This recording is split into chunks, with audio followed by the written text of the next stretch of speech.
Hello everyone, welcome back to my channel. তোমরা সবাই কেমন আছো? আই হোপ কি তোমরা সবাই অনেক ভালো আছো, সুস্থ আছো। তো আজকে নতুন আরেকটি ব্লগে আমার চ্যানেলে তোমাদের সবাইকে ওয়েলকাম। তো দেখো, এখন কিন্তু সকাল 11টা কি 10:30 বাজে, আমার ঠিক মনে নেই। দেখো শুধু এখনই এত গরম আর রোদ বেরিয়েছে, মানে প্রচুর গরম পড়েছে। তো দেখো এখন বাবা আর দাদা আমাদের নতুন বাড়িতে গিয়েছিল, তো সেখান থেকে তার আসার পথে বাজার করে নিয়ে এসছে। তো এইখানে হচ্ছে যে কাঁচা আম, এটা কিন্তু আমাদের বাড়ির গাছের কাঁচা আম, আর প্রচুর পরিমাণে টক, প্রচুর। তো নিয়ে এসছে, আর তার সাথে একটা স্পেশাল জিনিস নিয়ে এসেছে। তো তোমাদেরকে দেখাচ্ছি একটু পরে। তো সবজিগুলো আমি প্রথমে গুছিয়ে নিচ্ছি। আর প্রথমে যে দেখলে আমার মা ওটা কী করছিল বলো তো, ওটা কিন্তু আমাদের বাড়িতে যে দুধ নেওয়া হয়, সেই দুধের সর থেকে কিন্তু আমার মা ঘিটা তৈরি করছিল আর কি। আমাদের এখানে যেটাকে বলে যে ঘি মারছিল, এরকম ভাষায় বলে। তো ঘি তৈরি করছিল, আর এত সুন্দর সেন্ট বেরিয়েছিল, মানে দারুণ সেন্ট বেরিয়েছিল। তো এই দেখো, এখানে কিন্তু বাবা আর দাদা জিনিসটাকে ওজন করে নিচ্ছে, কারণ দোকানে এত পরিমাণ ভিড় ছিল। তো তার জন্য আর নিয়েছিল যে টাকার, সেই জন্য একটু মনে মানে একটা ছিল, তাই জন্য ওজন করে নিচ্ছিল। আর এইবার দেখো, তোমাদেরকে বলছি যে আমাদের দাদা প্রায় অনেক দিনই বাড়ি এসেছে। তো আমাদের নতুন বাড়িতে কাজ হওয়ার জন্য না, সেখানে ব্যস্ত, সেখানে যাতায়াত করতে হয়। তো অনেকটাই দূরে, তো তার জন্য সেরকম কিছু ভালো মন্দ হয়নি। তো এই দেখো, একদম কিন্তু রান্নার আগেই পুরো মাটনটা দেখে কার কার লোভ লাগছে অবশ্যই কিন্তু বলো। একদম টাটকা কেটেছে, আর দারুণ ছিল মাটনটা, দারুণ। তো আমি তো নিয়ে এসে দেখে হচ্ছে তারপরে জিনিসটাকে পরিষ্কার করতে বসেছিলাম। তো যা কিছু মানে চুল টুল ছিল গায়ে, আর ভালো করে ধুয়ে নিচ্ছিলাম বাকি। তো অনেক দিন পরেই মাটন হচ্ছে, আর দাদা এলেই আমাদের বাড়িতে মাটন হয়, না হলে মানে মাটন হয়ই না কোনোবারে। এমনি মানে চিকেন হয়, কিন্তু মাটন হয় না, ও এলেই একমাত্র হয়, আর ওই এটা নিয়ে এসছে। তো আমি যেটা টাইটেলে বলেছিলাম যে ছেলে এলেই, মানে তোমরা তো দেখেইছো যে ছেলে এলেই ভালো মন্দ তৈরি করে, আমাদের কোনো দাম নেই, সেরকম কিছু না। মানে এরকম হয় না যে ছেলে যদি বাইরে কাজ করে আর এখানে আমরা ভালো মন্দ করে খাবো, এটা না একটা কীরকম লাগে সত্যি বলতে। এমনি টুকিটাকি ভালো মন্দ তো খাওয়াই হয়, কিন্তু যেগুলো আমাদের মতো মধ্যবিত্ত বাড়িতে এই যে মাটন জিনিসটা মানে অনেকটাই স্পেশাল মেনু যেটাকে বলে, আমাদের মতো বাড়িতে তো স্পেশাল খুবই। তো সেটা মানে আমরা এরকম ওয়েট করি যে দাদা এলেই একমাত্র মানে করব, এরকম একটা ব্যাপার থাকে। তো সেই জন্যই, আর ও সেখানে কাজের জায়গায় ও তো ভালো মন্দ খাচ্ছে, এরকমটা তো নয় যে ও খাচ্ছে আমরা কেন খাবো না, সেরকমও নয়।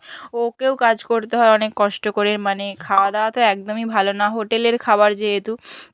তো সেই জন্য আমরা ভাবি যে দাদা এলেই একমাত্র মানে এটা সেটা বানাবো, ভেবে রাখি সারা বছর নয়, ও তো 4-5 মাস ছাড়াই আসে। তো ভেবে রাখি যে ও এলেই এটা বানাবো, ও এলেই সেটা বানাবো। তো সেই জন্যই ও এলেই একমাত্র ভালো মন্দটা বেশি বানানো হয়। তো এখন একটু কাজের চাপ আছে বলে তো সেরকম কিছু হচ্ছে না, না হলে কিন্তু প্রত্যেক দিনই প্রায় কিছু না কিছু বানানো হয়। তো আমি সেই জন্যই বলেছি, না হলে মানে ওরকম কোনো ব্যাপার নেই, বাবা মায়ের কাছে সব সন্তানই একই, সে মেয়ে হোক বা ছেলে। আমাদের বাড়িতে তো এরকমই হয়, এবার কাদের কি জানি না সেটা। তো এই যে দেখো, আমি ভালো করে কিন্তু জিনিসটাকে পরিষ্কার করে নিচ্ছিলাম। আর যেহেতু স্পেশাল মেনু, তো দেখো একটু পরে কিন্তু সবাই মিলে রান্নাঘরে এসে জড়ো হবে। এই দেখো এক একজন করে কিন্তু আসছে। বললাম না যে আমাদের বাড়িতে এই জিনিসটা খুবই স্পেশাল, খুবই।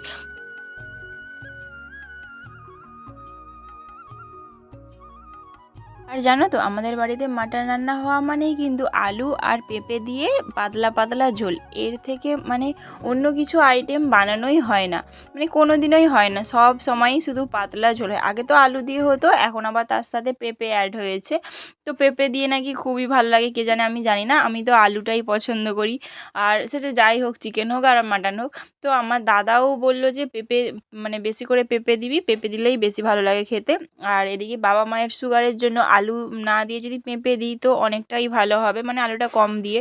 তো সেই জন্য দেখো, বেছে বেছে হচ্ছে দুটো পেঁপে পেড়েছে, কারণ আমাদের অনেক তো বড় গাছ, আর প্রায় সব পেঁপেগুলোই পাকা পাকা হয়ে গেছে, আর একটু পাকা হলেও কিন্তু ভালো লাগবে না, মানে মিষ্টি মিষ্টি লাগবে, যেহেতু ভীষণই মিষ্টি পেঁপেগুলো। তো সেই জন্য এই যে, আর এইদিকে দেখো, বলেছিলাম না সবাই মিলে এসে বসে গিয়েছে, মানে ফুল ফ্যামিলি এসে রান্নাঘরে। তো দেখো এইদিকে আমি মাটনটা ধুচ্ছিলাম আর এইদিকে মা হচ্ছে পেঁপেটা কাটতে বসছিল। তো কিন্তু মাকে আমি বারবার বলে দিচ্ছিলাম যে কীভাবে কাটতে হবে, আর মা বুঝতেই পারছিল না জিনিসটা। তো আমার তো মানে একটুতেই মাথা গরম হয়ে যায়, তো আমি বারবার বলছিলাম যে পেঁপেটাকে তুমি 4 ফালি করবে, বড় বড় পিস করে। মা বুঝতেই পারছে না, তো শেষমেশ আমাকে গিয়ে হাত লাগাতে হবে আর কি।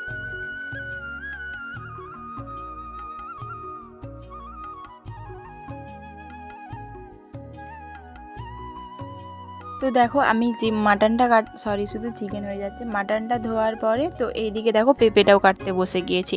তো আমি তারপর যখন বলছিলাম যে দেখো এইভাবে, তখন বলছিল যে তুই ভালো করে বলতে পারিস নি, মানে সব যত ঘোষ নন্দ ঘোষ। তো চলো যাই হোক, তো সবাই মিলে বসে বসে এখানে গল্পও করছিলাম, আর এইদিকে দেখো পেঁপেটাও কেটে নিচ্ছিলাম। তো পেঁপে আলু দিয়ে একটু কম করে আলু দিয়ে তো পাতলা পাতলা ঝোল হবে। আর এই মাটন হলে তো বাবাই রান্না করে, তো সবাই পারে, কিন্তু মানে ওই হয় না যে না করব না, এত মানে দাম দিয়ে আনা জিনিস যদি নষ্ট হয়ে যায়, তো সেই জন্য আর কেউ রিস্ক নেয় না।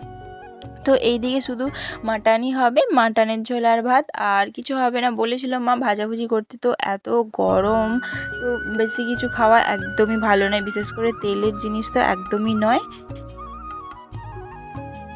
তো এইদিকে দেখো আমার সব কিছু কাটাকুটির পরে আমি রান্নাঘরটা কিন্তু ভালো করে পরিষ্কার করে নিচ্ছিলাম ঝাড়ু দিয়ে, কারণ মানে কাজের পরে যদি এই যে নোংরা মানে সব কিছু হয়ে থাকে না, ভীষণ বাজে দেখতে লাগে। তো সেই জন্য আমি সবটা বালতিতে তুলে একদম কিন্তু ঝাড়ু দিয়ে পরিষ্কার করে নিচ্ছিলাম। আর এত গরম লাগছিল, তো তার জন্য এইদিকে বাবা একটা থামস আপ নিয়ে এসেছিলো।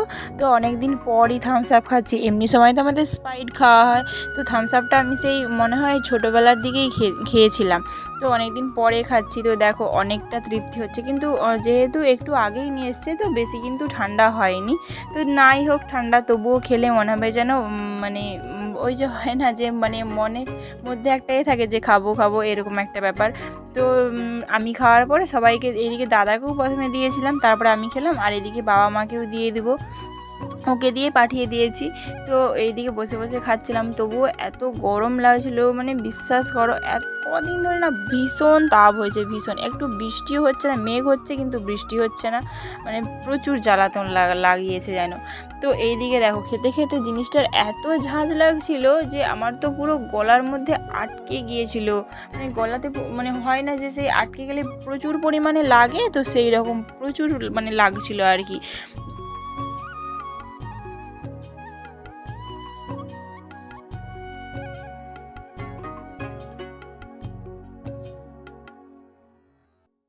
তো এই দেখো একদম কিন্তু মানে কি বলবো, মাটির উনুনে, আর এটা কাঠের জাল নয়, ওই যে পালা পুলি সব কিছু হয়, তো সেই সবের জালে একদম কষিয়ে কষিয়ে পেঁপে দিয়ে মাটন। ও হো, এখন তো যখন আমি তোমাদেরকে ভয়েসটা দিচ্ছি, এখন তো আর খাওয়া মানে খাওয়া হয়ে গেছে একদিন আগে, তো এখন ভয়েস দিতে দিতে আমার এত লোভ লাগছে যে তোমাদেরকে কি বলবো।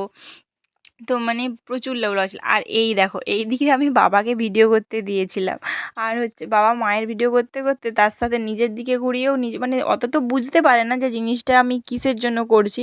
তো এইটা কিন্তু আমি পারলে মানে এডিট করে কাট করে দিতে পারতাম, কিন্তু আমি করিনি, কারণ এই স্পেশাল স্পেশাল এগুলো না মানে একটা হাসির মুহূর্ত থেকে যাবে। তো ইউটিউবই এমন একটা প্লেস হয়তো যেখানে মানে সারা জীবন যতদিন এ থাকবে ততদিন কিন্তু রয়ে যাবে, তো সেই জন্য আমি এটা কাট করিনি, অ্যাড করে দিয়েছি। কারণ বাবা মায়ের এই ছোট্ট ছোট্ট মুহূর্তগুলোই কিন্তু আমাদের জীবনে অনেকটা হাসি দেয়, দেখবে তুমি না চাইলেও তুমি আপসেই হেসে ফেলছো এটা দেখে, তো সেই জন্য আমি দিয়েছি।